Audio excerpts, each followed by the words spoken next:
Hello brilliants. अभी हम कर रहे हैं 7th क्लास के लिए चैप्टर 11 साइंस का, और चैप्टर का नाम है transportation in animals and plants.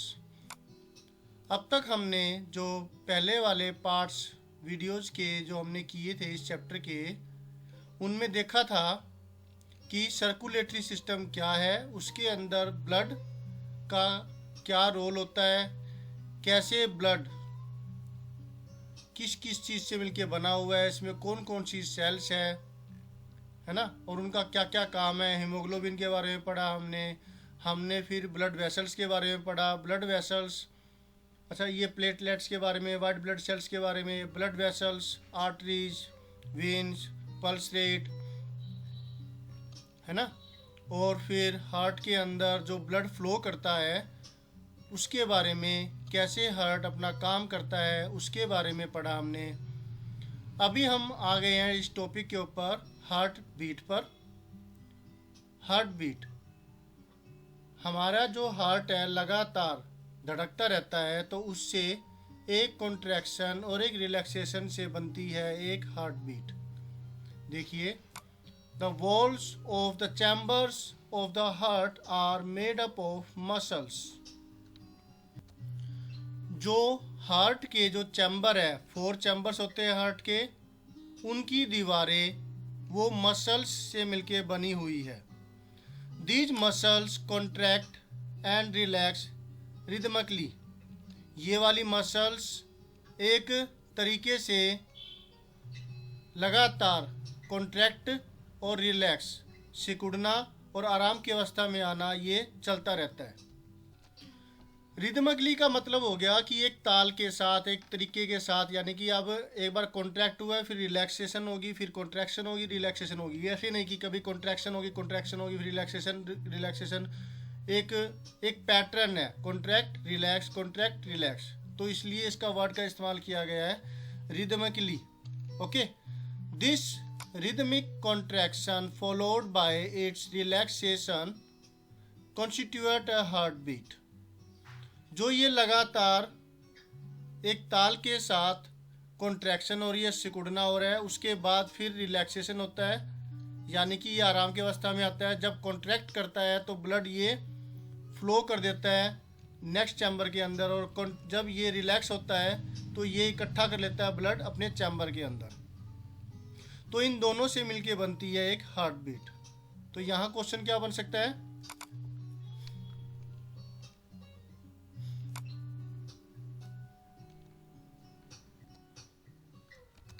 What is the cause of a heartbeat? Heartbeat का कारण कौन बनता है? Rhythmic contraction followed by its relaxation constitute a heartbeat. ठीक है, या become a reason of heartbeat या कॉज हार्टबीट। तो आप इस तरीके से इसको आंसर को मॉडिफाई थोड़ा बहुत करना पड़ेगा। Remember that heartbeats constitute every moment of our life. If you place your hand on the left side of your chest, you can feel your heartbeat. आपको याद है, आप ध्यान रखिएगा, और आपको पता ही है इस बात का कि हार्ट बीट पूरी लाइफ तक चलती रहती है। ऐसा नहीं है कि कभी ये रुकेगी। ठीक है, केवल डेथ के बाद ही ये हार्ट बीट रुकती है। अगर आप अपने हाथ को रखते हैं अपने चेस्ट के लेफ्ट साइड में, तो आप अपनी हार्ट बीट को महसूस कर सकते हैं।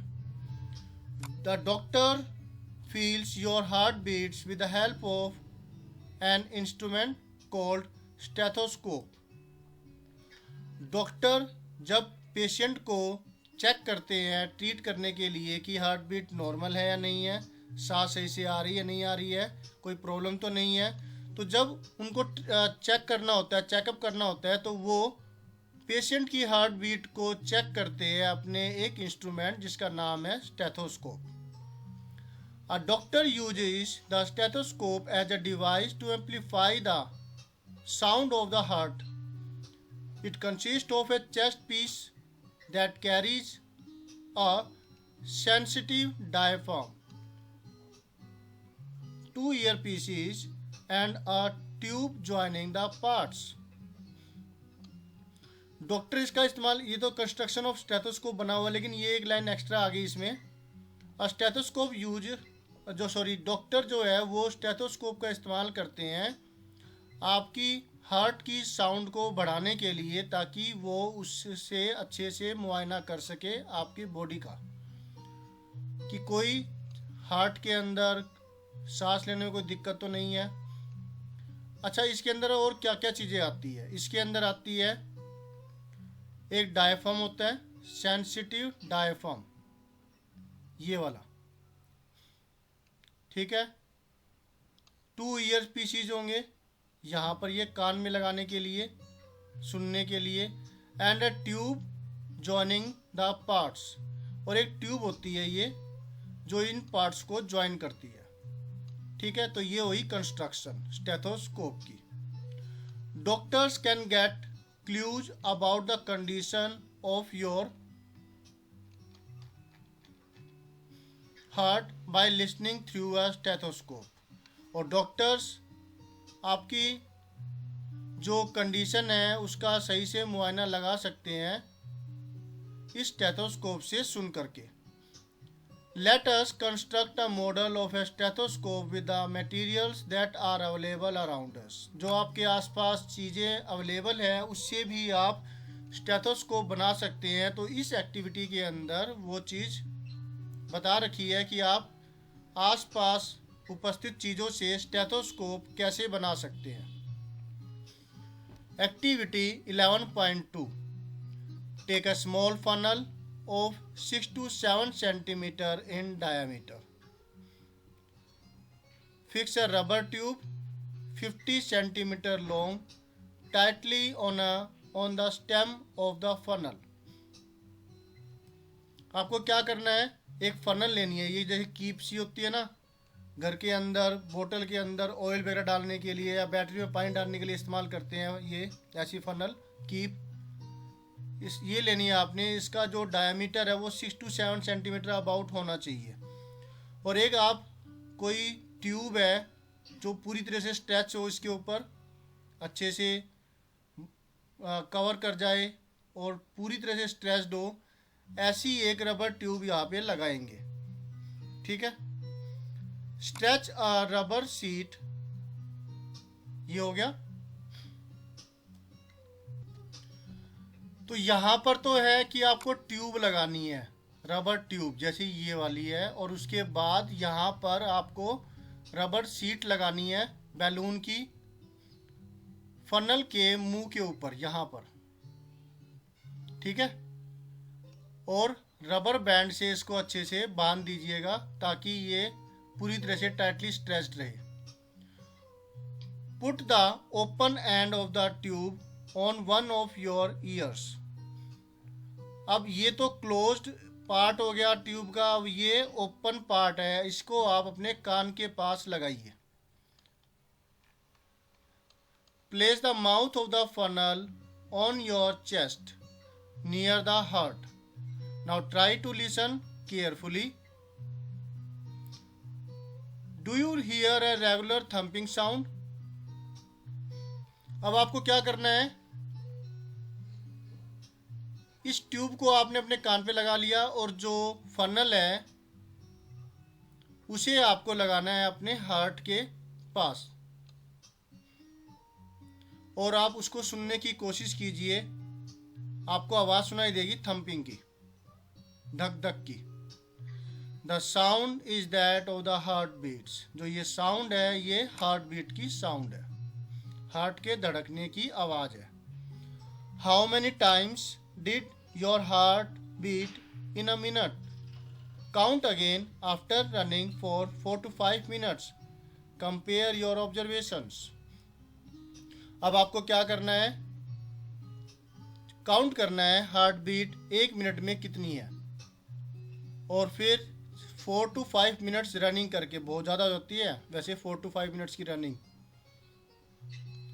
आधा किलोमीटर 1 किलोमीटर नहीं, आधा किलोमीटर तो हो ही जाएगी। तो तब फिर उसके बाद फिर आप कंपेयर कीजिए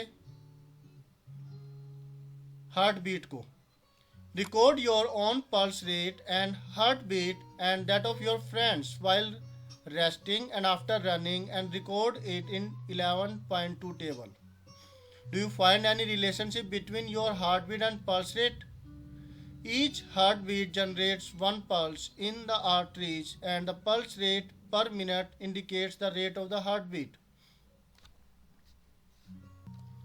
अब आपको क्या करना है कि ये जो आपकी पल्स रेट है, हार्ट बीट है, आपके दोस्त की है, आराम की अवस्था में और दौड़ते हुए, इसे आप 11.2 टेबल में कर दिया आपने, तो कोई रिलेशनशिप है आपकी हार्ट बीट में और पल्स रेट में?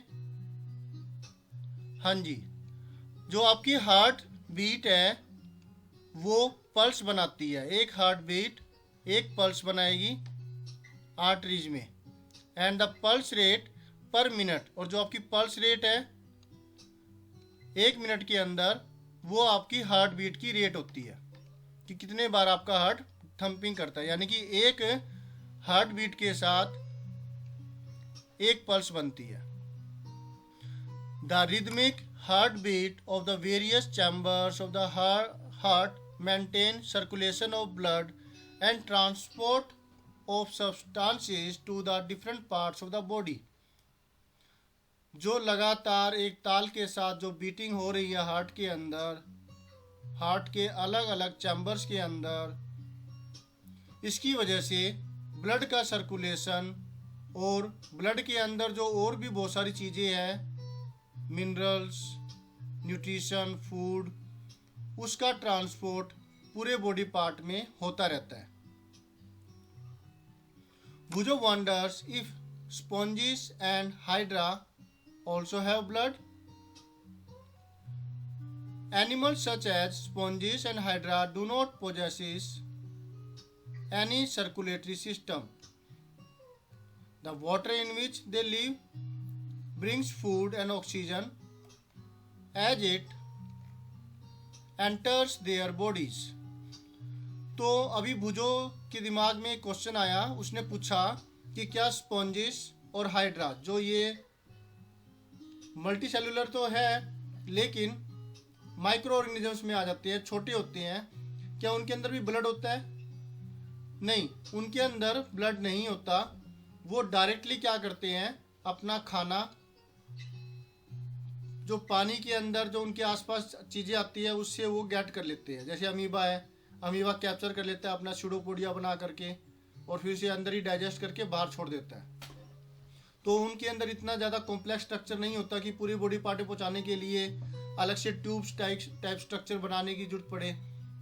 तो इतना कॉम्प्लेक्स ना होने की वजह से सर्कुलेटरी सिस्टम भी इतना कॉम्प्लेक्स नहीं होता, तो ट्यूब्स की जरूरत नहीं है, ब्लड की जरूरत नहीं है। लेकिन हमारा जो बॉडी है, हमारी बॉडी बहुत कॉम्प्लेक्स है, इसमें बहुत सारे ऑर्गन है, बहुत सारे ऑर्गन्स है, वो अलग अलग ऑर्गन सिस्टम बनाते हैं।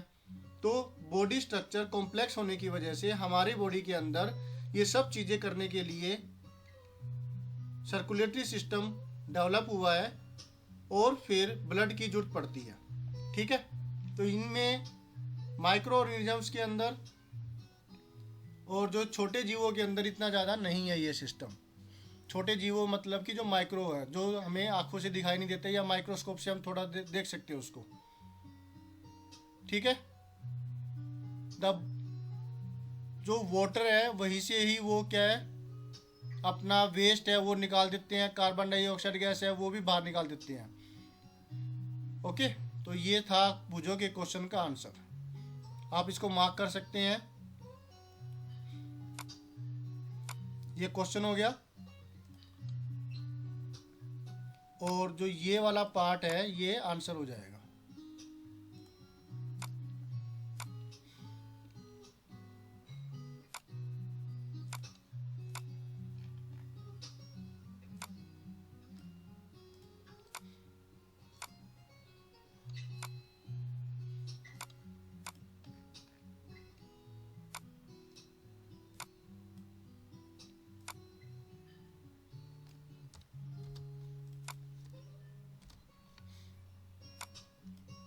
ठीक है, ये हो गया क्वेश्चन। और इसी तरीके से यहाँ पर भी हम ये क्वेश्चन कर देते हैं। ये आंसर है दोनों के दोनों पार्ट इसके, कि कैसे एनिमल्स जैसे कि स्पॉन्जिस, हाइड्रा, ये कैसे अपना खाना गेट करते हैं, क्या इनके अंदर भी कोई सर्कुलेटरी सिस्टम होता है। अब यहाँ पर है ये एक मोर टू नो टाइप में, the English physician William Harvey 1578 to 1657 इनका जन्म टाइम पीरियड है जिसमें वो जिए है। Discovered the circulation of blood. The current opinion in those days was that blood oscillates in the vessels of the body। तो सबसे पहले जो इस चीज़ के बारे में डिस्कवरी की थी वो थे इंग्लिश फिजिशियन विलियम हार्वे, जिन्होंने ये डिस्कवरी की कि जो बॉडी सर्कुलेशन है, बॉडी के अंदर जो सर्कुलेशन होता है वो ब्लड का, वो एक ऐसे होता है जैसे कि बॉडी एक वेसल हो गई और उसके अंदर ब्लड है वो फ्लो करता रहता है। ब्लड उसके अंदर एक लिक्विड टाइप में है जो ऑसिलेट करता रहता है, घूमता रहता है। For his views Harvey was ridiculed and was called circulator. He lost most of his patients. However, before he died, Harvey's idea about circulation was generally accepted as a biological fact.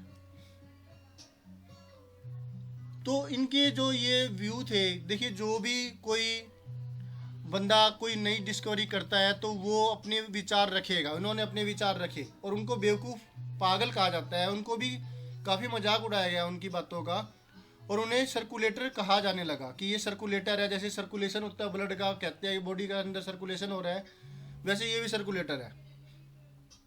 उनके ज़्यादातर patients उनसे छूट गए, उन्हें loss हुआ, लेकिन उनके मरने से पहले जो हार्वे के जो आइडिया है इस सर्कुलेशन का, ये ज़्यादातर बायोलॉजिकल फैक्ट के अंदर शामिल किया गया और इनको माना गया कि वो जो कह रहे थे वो सही कह रहे थे, काफ़ी हद तक ठीक था वो, राइट। तो जब कभी भी डिस्कवर कुछ करता है तो उनके साथ उनका मजाक तो उड़ाया जाता है, चाहे वो राइट ब्रदर्स हो, चाहे कोई भी हो जिन्होंने कभी कुछ क्लेम किया हो कि ऐसा होता है। लेकिन अगर पूरी बात उनकी सही नहीं होती तो थोड़ी बहुत तो सही होती ही है, उसी का इस्तेमाल करके नई डिस्कवरी फिर होती है और वो बहुत फ़ायदेमंद होती है लोगों के लिए, साइंस के लिए, right. Let us now learn about the removal of waste other than carbon dioxide. अब हम पढ़ने जा रहे हैं आगे बॉडी के अंदर CO2 गैस के अलावा और जो वेस्ट है वो कैसे रिमूव होता है। अब CO2 गैस कैसे रिमूव होती है ये तो हमने देखा, ब्लड के थ्रू, हार्ट के थ्रू, लंग्स के थ्रू। इसके अलावा जो और हमारे बॉडी में वेस्ट बनता है वो कैसे रिमूव होता है वो अब हम देखेंगे, ठीक है, इस पार्ट के अंदर।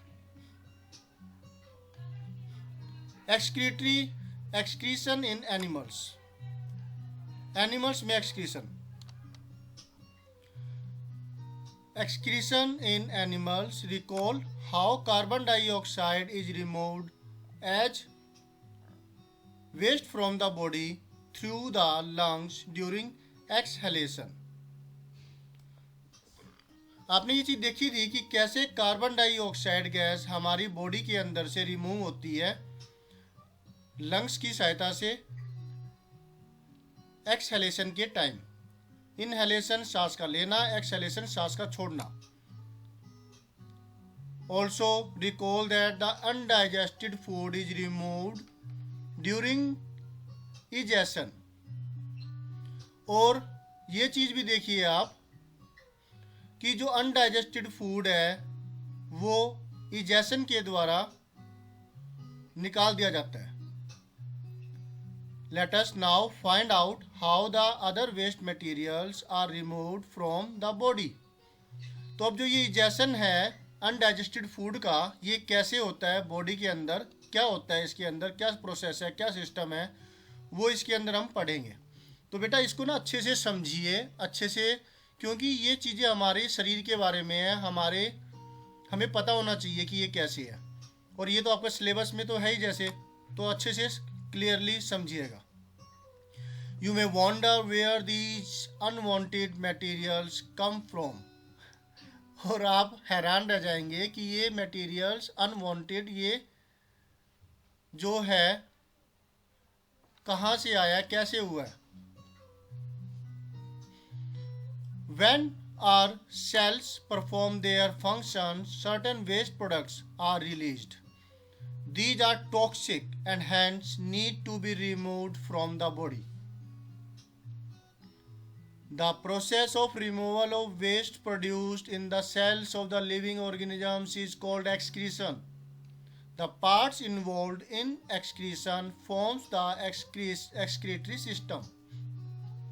जब हमारी जो सेल्स, बॉडी के अंदर जो सेल्स है वो अपना काम करती है तो कुछ वेस्ट प्रोडक्ट बनते हैं, कुछ वेस्ट प्रोडक्ट रिलीज होते हैं, जिसमें CO2 भी है, वो हम ऊपर कर चुके, और जो यूरिया और जो दूसरी चीज़ें बनती है उसके बारे में हम देखेंगे। ये जो मटेरियल्स है ये टॉक्सिक होते हैं, पॉइजनस होते हैं, इसलिए इनको शरीर से बाहर निकालना ज़रूरी हो जाता है।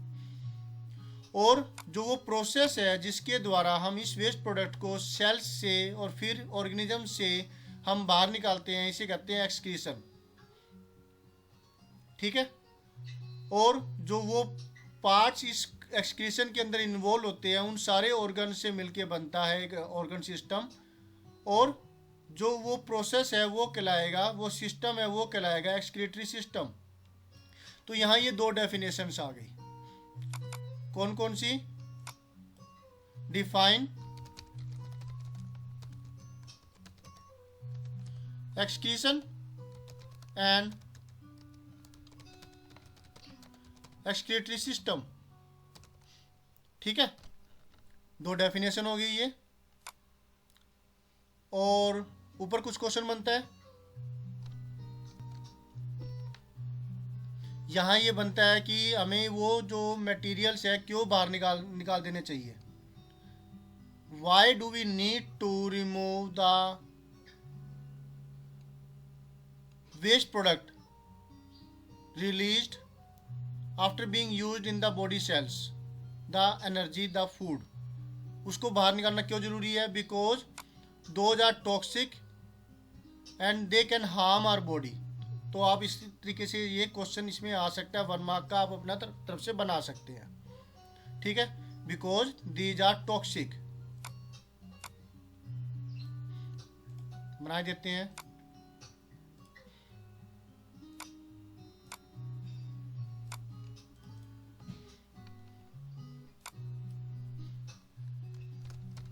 Why do we need to remove the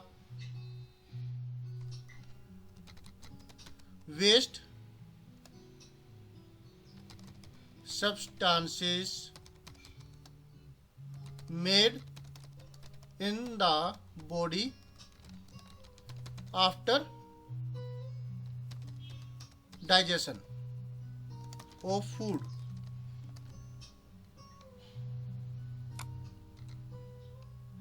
substances, substances।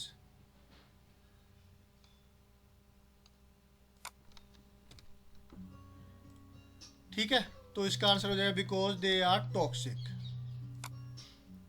और यहां पर एक्सक्रीशन और एक्सक्रीटरी सिस्टम की डेफिनेशन हो गई। अब आगे हम देखने जा रहे हैं excretory system in humans. Excretory system, the waste which is present in the blood has to be removed from the body. How can this be done? A mechanism to filter the blood is required. This is done by the blood capillaries in the kidneys. When the blood reaches the two kidneys, it contains both useful and harmful substances. अच्छा, अब यहाँ पर है जो waste है जो blood के अंदर प्रेजेंट होता है उसे बाहर निकालना बॉडी से बहुत ज़्यादा ज़रूरी है। और इसको कैसे किया जाता है, इसमें एक मैकेनिज्म होता है ब्लड को फिल्टर करने का, उसकी ज़रूरत होती है। और जो ये ब्लड का फिल्ट्रेशन का काम करती है वो है हमारी बॉडी के अंदर किडनी होती है, वो उनका काम होता है। ये किडनी के अंदर बहुत सारी कैपिलरीज होती है, उनका काम होता है ये। तो मेन तो किडनी होगी, किडनी के अंदर भी अंदर प्रोसेसिंग चलती है, वो होती है कैपिलरीज की प्रोसेसिंग। जब ब्लड इन दो किडनियों तक पहुंचता है तो उसके अंदर दोनों तरह के सब्सटेंस होते हैं, यूजफुल भी होते हैं और हार्मफुल सब्सटेंस भी होते हैं। The useful substances are absorbed back into the blood. The waste dissolved in water are removed as urine. तो जो जो यूजफुल सब्सटेंस होते हैं वो वापसी ब्लड में आ जाते हैं। तो फिल्टर हो गया ना। फिल्टर क्या हुआ, इसके अंदर जो अनयूजफुल सब्सटेंस है, जो वेस्ट है, वो फिल्टर हो गया, वो हटा दिया गया। और वो जो वेस्ट है वो पानी के अंदर घुल जाता है। The waste dissolve in water, वो रिमूव हो जाता है एक यूरिन के तरीके से। हमारी बॉडी में यूरिन होता है उसके तरीके से। तभी कहा जाता है कि ज़्यादा से ज़्यादा पानी पीना चाहिए हमें, क्योंकि पानी पीने से क्या होगा, वो फिल्ट्रेशन बॉडी के अंदर जो हमने खाना खाया है उसका एब्जॉर्प्शन अच्छे से हो पाता है। From the kidneys the urine goes into the urinary bladder through tube like ureters. Kidney ने ब्लड को फिल्टर किया, यहाँ से फिल्टर होने के बाद यूरेटर, ये ट्यूब्स है, यहाँ से होकर के यूरिनरी ब्लैडर के अंदर आता है वो यूरिन। ये यहाँ पर यूरिनरी ब्लैडर के अंदर स्टोर हो जाता है और इसे हम बाहर निकाल देते हैं through the urinary opening at the end of the muscular tube called urethra. Urethra ये मस्कुलर ट्यूब के थ्रू हम इसको बाहर निकाल देते हैं। ठीक है। दो kidney, ureters, bladder and urethra form the excretory system. तो ये पार्ट्स हो गए। Right the parts of excretory system.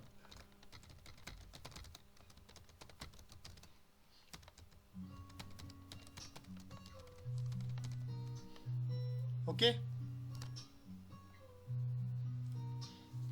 तो देखा आपने ये प्रोसेस, एक बार दोबारा से देखते हैं।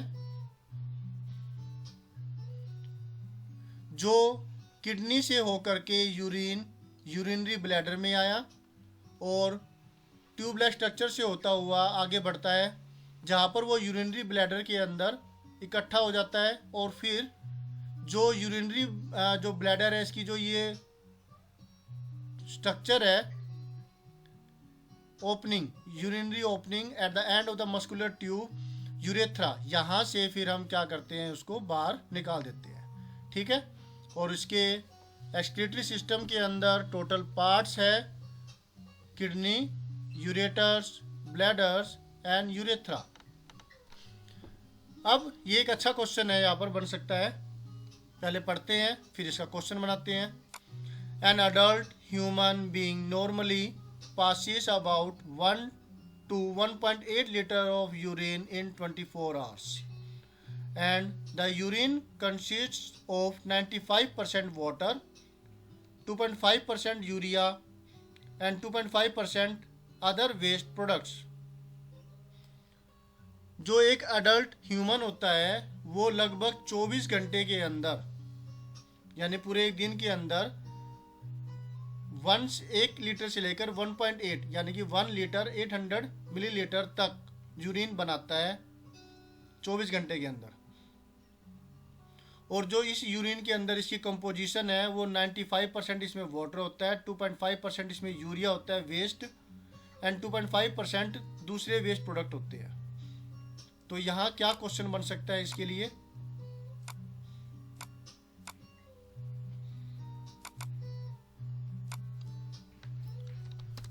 how much urine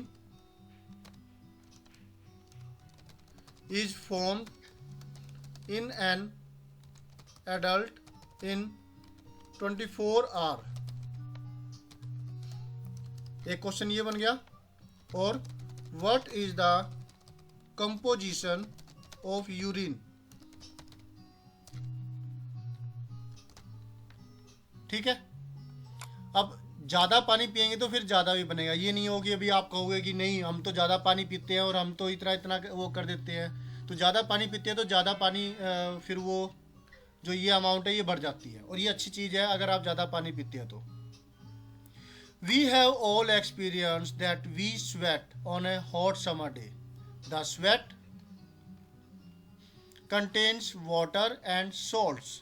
तो अब ये भी एक तरीके का क्या हो गया, एक्सक्रीशन हो गया, वेस्ट एक्सक्रीशन हो गया।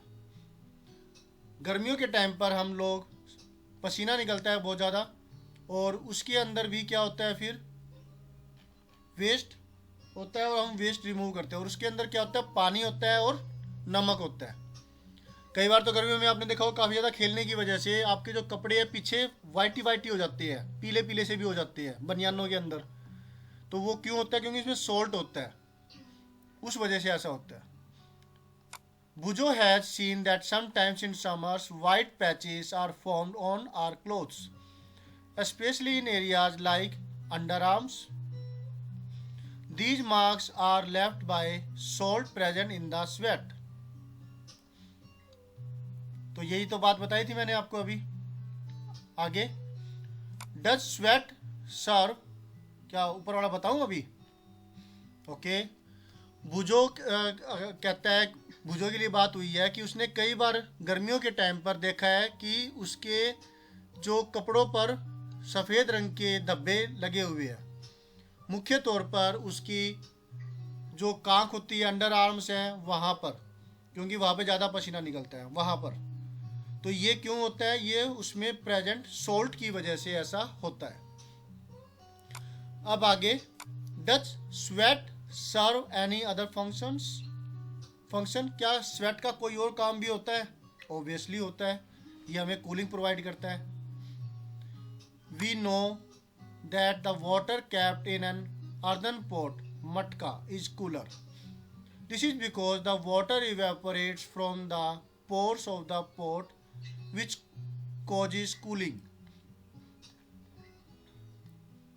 Similar when we sweat it helps to cool our body. अब देखिए क्वेश्चन है कि जो पसीना है क्या उसका कोई और भी काम होता है? ऑब्वियसली है। जैसे मटका होता है, गर्मियों में आप मटका भर के रखते हैं और बल्कि नए मटके रखते हैं हम ज़्यादातर, क्योंकि ताकि उसमें जो पोर्स है वो सही से खुले हुए हो, बंद ना हो। पिछले साल का जो मटका होता है उसमें पोर्स सही से खुले नहीं होते, बंद से हो जाते हैं।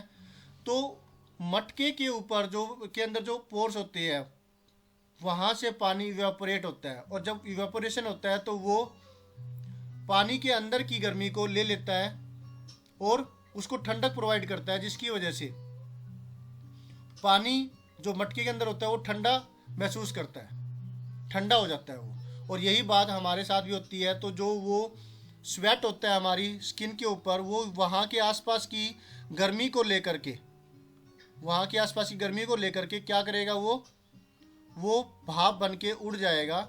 और ऐसा होने की वजह से जो उस तरफ के जो जहाँ से इसने गर्मी ली है वहाँ से वो ठंडक महसूस कराता है। और फिर अंदर की जो गर्मी है, बॉडी के अंदर जो गर्मी होती है वो भी तो स्वेट के रूप में बाहर निकल आती है। वो टेम्परेचर भी तो बाहर निकलता है, कुछ वहाँ से कूलिंग हो जाती है, कुछ वो इवेपोरेट होता है तो एनर्जी लेता है तो वहाँ से होती है। तो इस तरीके से वो हमें कूलिंग प्रोवाइड करता है गर्मियों के अंदर। जैसे आप खेल करके आते हैं, खेल करके आने के बाद जैसे पंखे के नीचे बैठते हैं तो आपको ज़्यादा कूलिंग महसूस होती है, राइट। तभी मम्मी कहती है कि बेटा नहीं, एकदम से कूलर के सामने मत आओ, एकदम से पंखे के सामने मत आओ, है ना। तो उससे तबीयत भी खराब होने का डर रहता है। तो इन चीज़ों का ध्यान रखिएगा। तो ये था कारण कि स्वेट हमें कूलिंग प्रोवाइड क्यों करता है। तो ये तो अलग अलग पेजेस पर हो गए, फिर भी चलो इनको कंबाइन कर देंगे।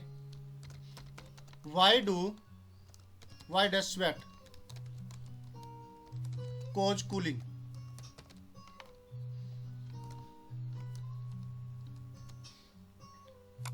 एक पार्ट ये हो गया इसका, और फिर ये वाली लाइन और जोड़ देंगे सिमिलरली दिस वन।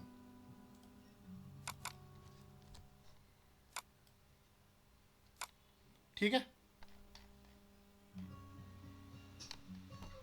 अब आगे है पहेली के बारे में। Paheli wants to know whether other animals also urinate. देखिए जो कॉन्सेप्ट है वो अच्छे से समझा कीजिए, ये ना हो कि भाई आप बीच में स्किप कर देते हैं तो फिर वो बातें अच्छे से समझ में नहीं आती, तो इसलिए स्किप कर करके मत देखिए, स्किप कर करके मत समझिए, पूरा अच्छे से देखिए। ये एक आपका लेक्चर है।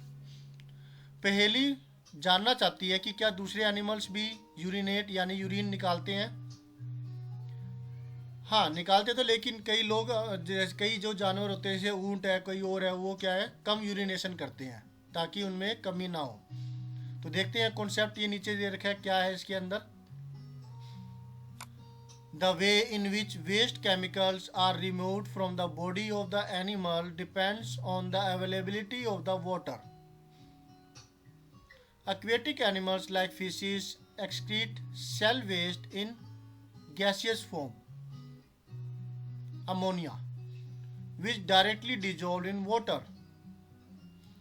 तो अब वो जो वेस्ट है जो वो रिमूव करते हैं बॉडी के अंदर से एनिमल्स, वो डिपेंड करता है पानी की अवेलेबिलिटी कितनी है उनके अंदर। जैसे कि एक्वेटिक एनिमल्स है, उनके अंदर पानी वैसे बहुत ज़्यादा मात्रा में होता है, पानी के अंदर तो रहते हैं वो, तो वो अपना जो एक्सक्रीशन है वो गैसियस फॉर्म में करते हैं, अमोनिया के रूप में गैस रिलीज करते हैं वो अमोनिया की, जो डायरेक्टली जा करके पानी में घुल जाती है। और जो कुछ लैंड एनिमल्स है जैसे कि birds, lizards, snakes excrete a semi solid white coloured compound uric acid. तो जो कुछ ये बर्ड्स है या कोई ये छिपकली होती है, स्नेक्स है, ये एक सेमी सॉलिड जो पूरी तरह से सॉलिड नहीं होता, थोड़ा सा लिपलिपा सा होगा, लिक्विड होगा इसके अंदर, वाइट कलर का ये छोड़ते हैं, रिलीज करते हैं, जिसे हम यूरिक एसिड होता है जिसके अंदर, वो ये रिलीज करते हैं। तो वो इस तरीके से पानी को रिलीज करते हैं अपने बॉडी के वाटर को। The major excretory products in humans is urea. Major excretory product है जो एक्सक्रीशन करते हैं हम, वो है यूरिया। चाहे वो फेसिस के तरीके से हो, जो हम मॉर्निंग टाइम पे जाते हैं, पोटी कहते हैं जिसको, या फिर यूरिन की तरीके से हम जो करते हैं, है ना, वैसे, और स्वेट और इनकी तरीके से तो है ही जैसे। Sometimes a person kidneys may stop working due to the infection or injury. As a result of the kidney failure, waste products start accumulating in the blood. Such persons cannot survive unless their body is filtered periodically through an artificial kidney. This process is called dialysis. तो यहाँ पे क्या हो जाएगा? Why do some people need dialysis?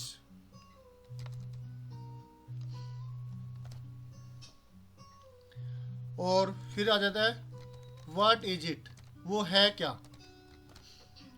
तो कई जो patients होते हैं, कई लोग होते हैं, उनके साथ ट्रेजिडी हो जाती है, उनकी जो किडनी है काम करना बंद कर देती है, किसी इन्फेक्शन की वजह से हो सकता है ऐसा, या किसी चोट की वजह से हो सकता है, जिसकी वजह से उनकी किडनी फेलियर हो जाती है, फेल हो जाती है, और जो वेस्ट प्रोडक्ट है फिर वो रिलीज नहीं हो पाता और वो बॉडी के अंदर इकट्ठा होने लग जाता है, ब्लड में इकट्ठा होने लग जाता है, और ऐसे पर्सन फिर ज़्यादा टाइम तक ज़िंदा नहीं रह सकते जब तक कि उस ब्लड के अंदर से उस जो यूरिन है, जो उस ब्लड के अंदर वेस्ट है, उसको रिमूव ना किया जाए टाइम टू टाइम।